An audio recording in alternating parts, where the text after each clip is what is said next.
My friend Danny had the particular tone in his voice, apologetic and certain at the same time, that I've learned means he thinks he's doing me a favor I haven't agreed to yet. "She's 7 months pregnant," he said, as if leading with this was a form of respect. "Danny, she doesn't want anything complicated. She's had a year, man, and she's one of the best people I know, and I thought you'd at least have coffee with her." A pause. "She asked me to find someone who'd be honest with her. That's literally the one thing she said. I said I'd have coffee. That was on a Tuesday. By Thursday evening, I was sitting across from a woman named Cora in a coffee shop, watching her set a dented blue thermos on the table between us, like she was establishing terms. And by Saturday morning, I had canceled 3 dates and deleted 2 apps from my phone. Here is what she asked me that made me do that. I will get to it. But first I have to tell you who she was. Because if I skip to the question, you won't understand what it cost her to ask it.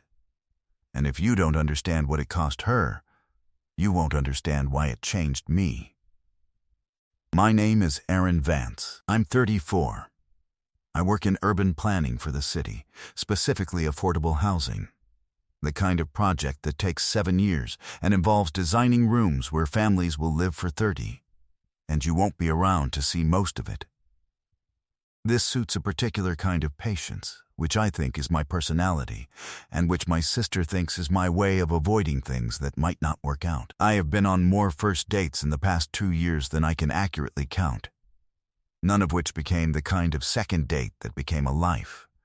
And I had been telling myself that was the process working. Cora was a librarian at the public library a mile from where I lived. She was on maternity leave, still a month out, but she'd told me on the phone before the date that she preferred to leave the house, because being home felt like practice for something she wasn't ready to practice yet. She kept the blue thermos because she was precise about her decaf. She'd been through 3 calf versions, none of them right, and at some point she decided to stop adjusting her standards and start making her own. This is not a metaphor. She just made her own coffee. The baby's father was not in the picture. She said this on the phone, too, before we met, in the tone of someone who has learned to deliver a hard fact quickly so it doesn't become a weight on the room. He'd left when she told him. She'd had a year to arrive at a place where she said it like that. Clear. Past the point where she needed anyone else to react to it on her behalf. She was, in short, exactly who Danny had said she was. I just hadn't met her yet. The thing I could not have anticipated, the thing that no amount of description would have prepared me for, was the specific way she occupied a room. Not loudly. She was the opposite of loud, but there was a quality of attention she brought to things, like the information she was gathering actually mattered to her, like the conversation in front of her was the one she was most interested in having, rather than something to get through. I have been in a lot of conversations with people who are waiting for their turn.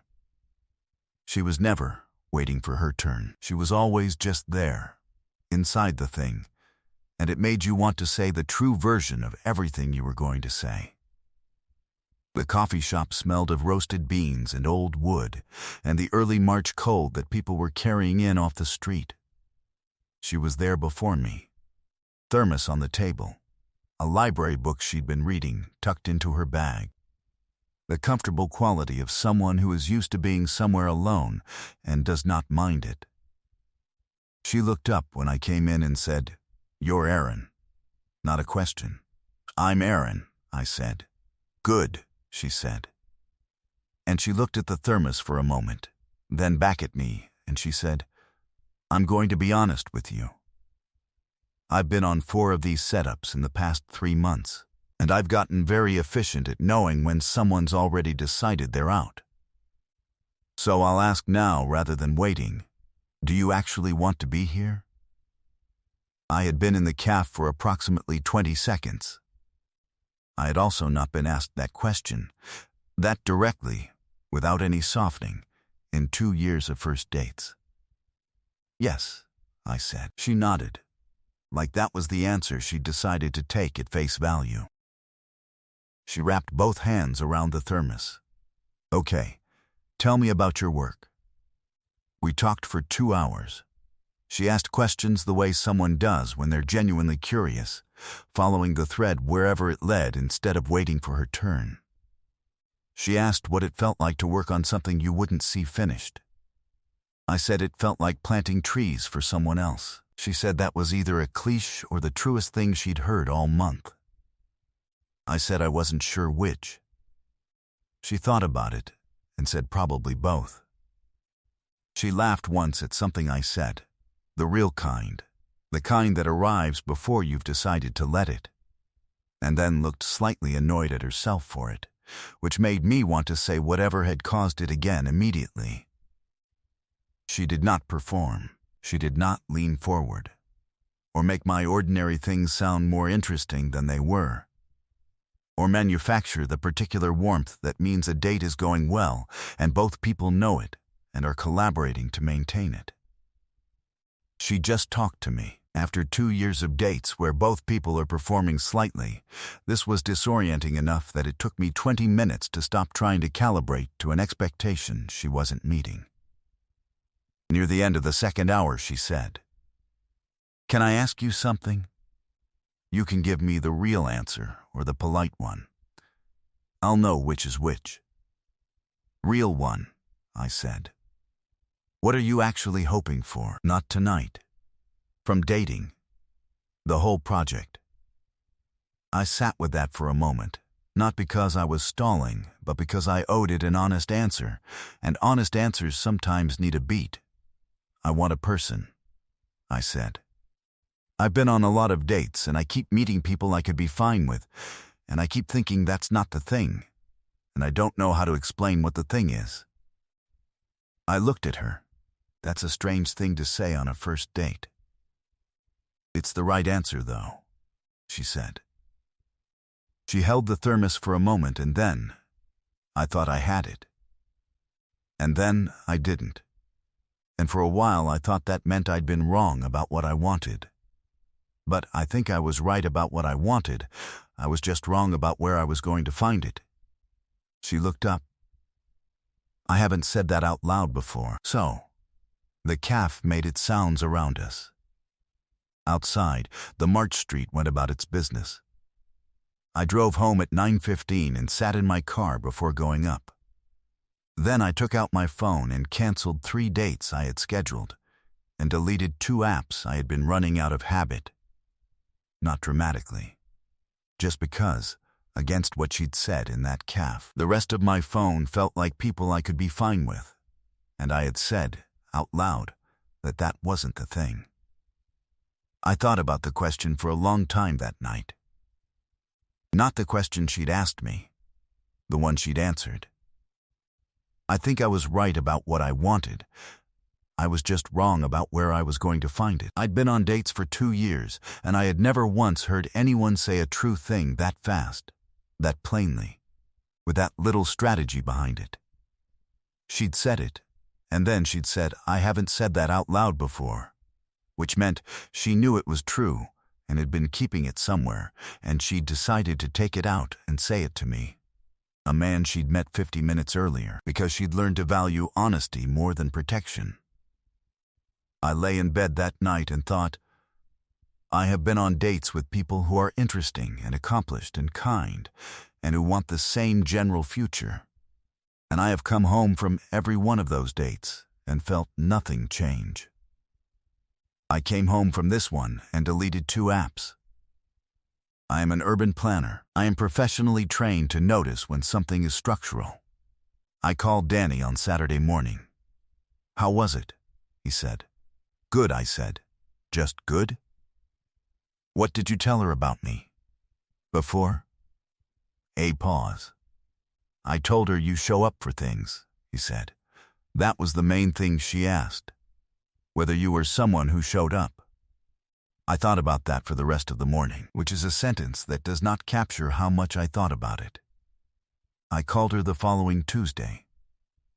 Not because I'd planned to on any specific day, because I'd thought of a question she'd asked about the housing project and wanted to answer it properly, and when I understood that's what I was calling for, I also understood that no particular day was more logical than any other, because there wasn't a day I wasn't going to think of something I wanted to tell her. We talked for 40 minutes. She told me about the library, about a reading project she'd been running with local teenagers before her leave, about the specific frustration of being 7 months pregnant in March when nothing fits and everything is a month away. She described this in the dry, precise way she described everything, not complaining, just naming it accurately. The way she named everything, and I found myself laughing twice, and she found herself laughing once, the real one, and she looked mildly annoyed at herself again, and I didn't say anything about it, because I was learning to just receive it. I got off the phone and stood in my kitchen for a while, not doing anything in particular. I had a list of things I was supposed to do that evening. I did not do any of them. I made myself dinner and thought about the question she'd asked me in the caf, and the way she'd said she hadn't said that out loud before, and I understood that I had been on the phone for 40 minutes with a woman I had met once, and the entire time I had been paying better attention than I'd paid to anything in a long time. The second thing was the following Saturday. She'd asked if I wanted to walk.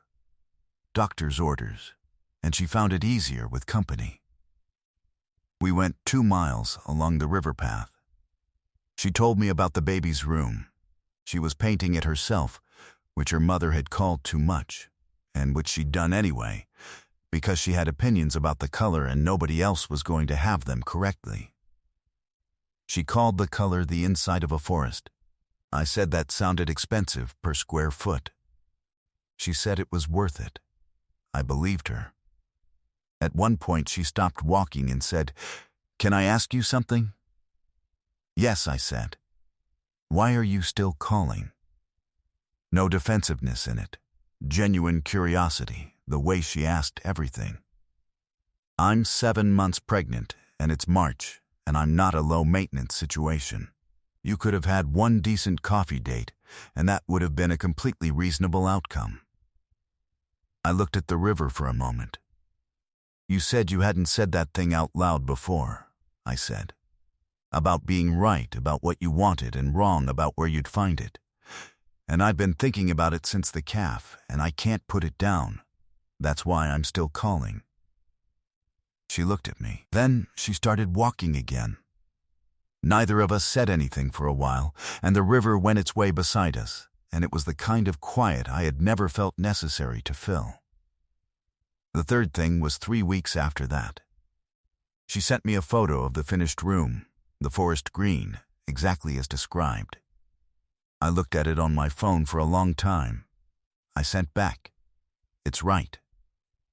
She replied with one word, "I know." The fourth thing was a Tuesday evening in late April when she called me, which she hadn't done before. I had always been the one to call. She said she'd been to the doctor and everything was fine, and then went quiet for a beat and said, "I just wanted to tell someone, and you were the person I wanted to tell."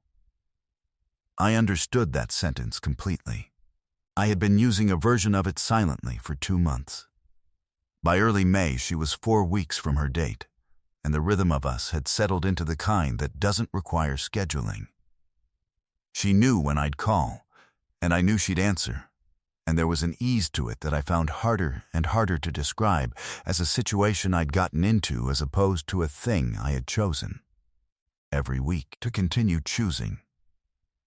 I had started knowing things about her week the way you know things about a person you share space with. When she'd had a hard day, when something had gone right, when she was working through something and didn't need conversation so much as company on the other end of the phone.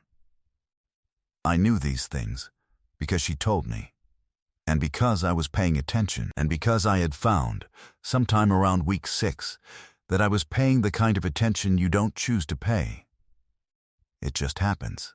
And noticing it happen is how you know something has changed. She had started leaving the blue thermos in places I'd been. At the park bench where we'd stopped on our walk.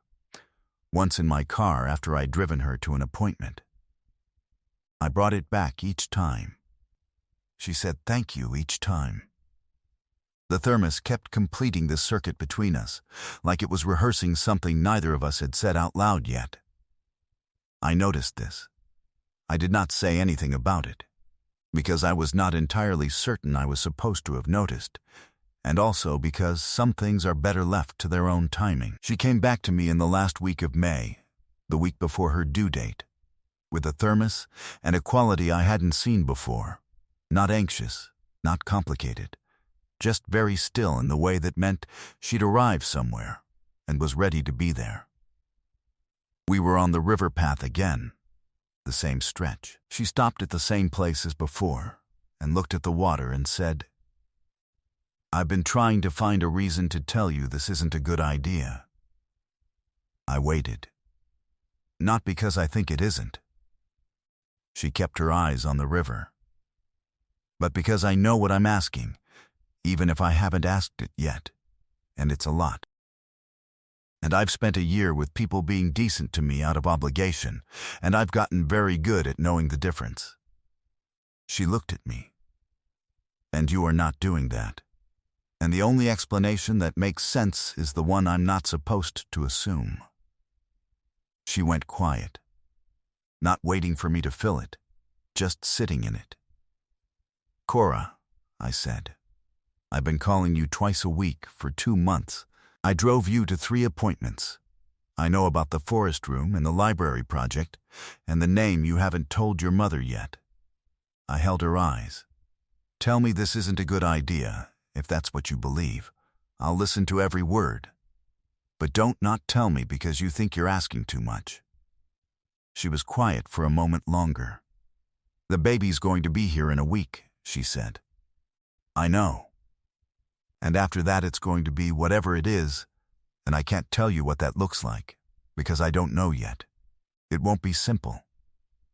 She met my eyes. "I'm not asking you to be her father. I want to be clear about that. I'm asking if you want to be here. Present. For whatever this is. Because I've spent 2 months trying to talk myself out of wanting to ask you that, and I can't. Some decisions you make before you know you've made them. I had apparently made this one on a Tuesday in March, sitting across from a blue thermos in a cafe in early spring, listening to a woman say something true for the first time out loud. "I canceled 3 dates the night I met you," I said. "I haven't been on one since. I deleted the apps and I didn't think about re-downloading them because the only thing I kept thinking about was whether you'd want to walk on Saturday." I looked at her. "I want to be here. I've wanted to be here since you said you hadn't said that thing out loud before. I'm not going anywhere." Her hand found mine. She held it the way she holds the thermos. Both hands, like it's something she's decided to keep. "Okay," she said. Quietly, just the word, placed somewhere it could stay. From further along the path, a dog came sprinting past with its lead trailing behind it and no one in sight yet, completely delighted with its own situation, and we both watched it go. And she laughed, the real one, before she decided to let it. And she looked slightly annoyed at herself, and I said nothing, and we started walking again. The baby came on a Thursday in early June, 5 days late, exactly as her mother had predicted, and she had refused to accept. I was in the waiting room because she'd asked me to be. When Danny arrived 40 minutes in and found me there, he sat down and didn't say anything for a while. Then he said, "You canceled 3 dates. Saturday morning," I said, "after the calf." He was quiet. Then I told her you show up for things. "I know," I said. "You told me. Her name was Margot." I met her at 2:30 in the afternoon, and I am not going to try to describe what that was, because some things belong entirely to the room where they happen. A year later, the blue thermos lives on my kitchen counter, Not because it drifted there, because Cora put it there one morning and looked at it and decided that was where it went. The forest green room is an hour's drive from where I live, and I know every turn of it. Margot can say 4 words, and one of them is my name, which is not a thing I expected to have feelings about, and which I have.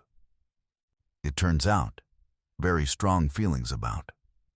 Years later, when people ask how we started, and people always ask, because 7 months pregnant is an opening that makes people lean forward, Cora says I asked the right question. I say she asked the better one. What she asked me in that caf in March is the question I have never stopped trying to answer correctly. The fact that she was the answer was something I understood about 11 days after the date, and have not stopped understanding since. What would you have done if someone asked you to give the real answer instead of the polite one, and meant it? And have you ever met someone at a complicated moment in their life and found that it didn't complicate things at all? It just made everything else look smaller? Tell me in the comments. If this one found you somewhere real, leave a like, subscribe, and I'll see you in the next one.